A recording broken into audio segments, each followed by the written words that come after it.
Hello, I'm here, Church Street, middle of Church Street. Well, it's busy. St. George's Day, happy St. George's Day.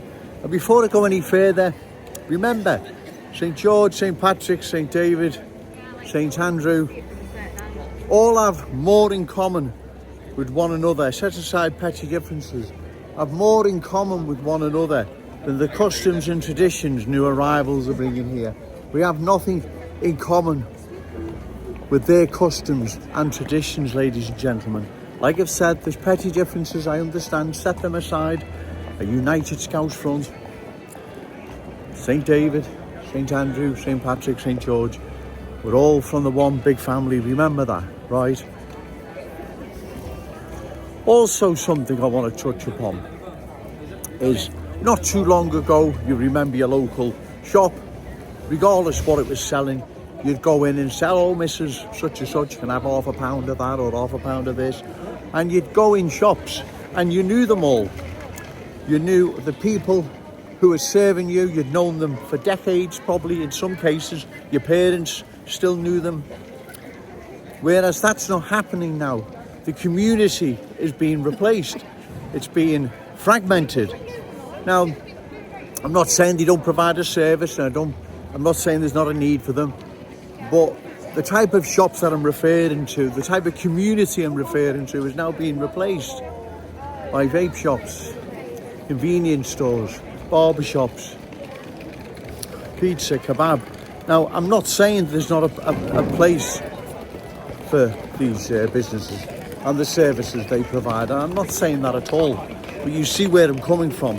The more new arrivals that come into our glorious city, the more our Scouse community is going to fragment. That stands to reason. That is obvious, ladies and gentlemen, right?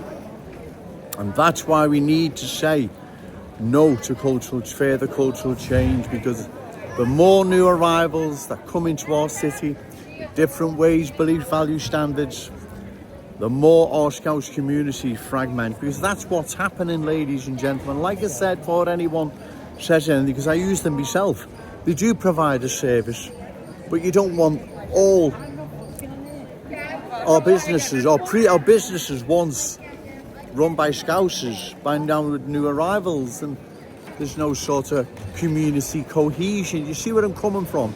I'm not saying these places don't have a place in Scouse communities or anywhere else for that matter. Of course they do, but you don't want too many of them.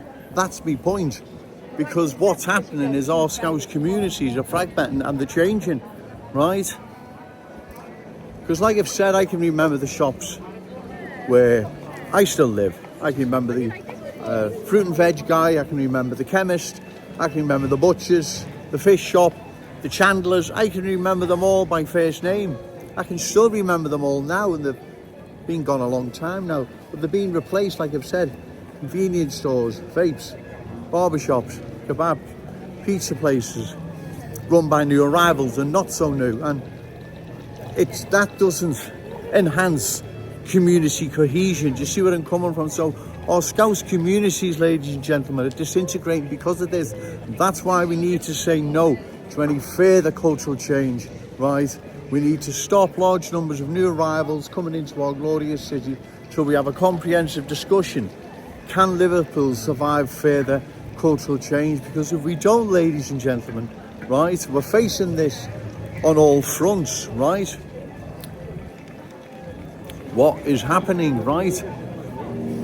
We're facing this on all fronts, not just on a cultural level, on a community level, also services, like I've said, doctors, dentists, schools, the list is endless. That's why we need to say no to further large numbers of new arrivals coming into our glorious city, and in most cases bringing different ways, beliefs, values, standards incompatible with our Scouse ways. They don't want to embrace our Scouse ways, they want to impose theirs, right? That's how it works, right? And so once again on this sunny, glorious St. George's Day, I thought it was going to rain before I come out of my coat. All the same, that's why we need to stop further cultural change, ladies and gentlemen. It stands to reason this. It's common sense why we need to stop it, right? The only way we're going to do this is by voting out the politicians, allowing this outrage to happen to our city and its future, right? The Scouse legacy, as I said, rightfully, our children, grandchildren, all those amazing Scousers yet to be born will be denied them. What are our communities going to be like if we continue like this, right? What are they going to be like? Exactly, right? You know what they're going to be like. They're not going to be Scouse communities like they once were, right? We must oppose further cultural change, ladies and gentlemen, right? Not me having to go at anyone. I'm speaking the truth, the awful truth. We want to preserve our Scouse city and everything we hold dear. Then we must oppose further cultural change. Remember, say no to cultural change, yes to Scouse pride. Shout it out loud, Scouse and proud. Okay, thank you.